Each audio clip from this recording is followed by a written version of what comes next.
Boris Johnson will be toast if the Conservative Party's lead in the polls plunges towards the Labour Party's level of popularity, according to ITV's political editor Robert Peston. Robert Peston told ITV's Good Morning Britain that Boris Johnson will remain leader of the Conservative Party as long as he maintains his large lead over Sir Keir Starmer and the Labour Party in the polls. The UK's Prime Minister is facing fresh scrutiny after it was reported he said let the bodies pile high rather than introducing another lockdown. GMB's Adil Ray asked, "Do you think his future is in real question now despite what the polls are telling us?" Mr. Peston replied, "You have mentioned that important point. What happens in elections? What happens in the polls? We have got important local elections, Scottish, Welsh, Northern Ireland elections coming up very soon. The important point is that the Tory party will tolerate chaos if the Prime Minister and the Tory party continue to have a big lead over the Labour Party in the polls.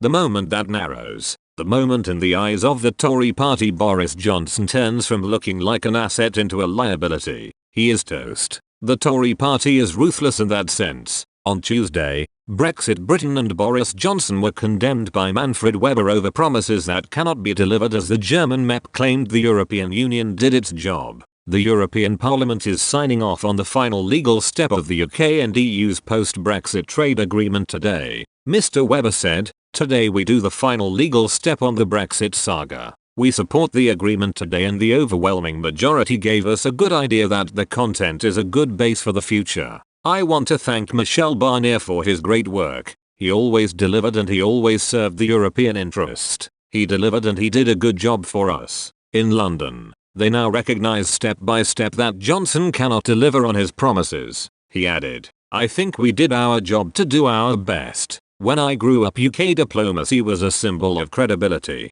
Today when we saw the Northern Ireland Protocol and how Johnson behaves the message is I don't care. I don't care even about my signature. That is the new Great Britain that we have as partners on our side."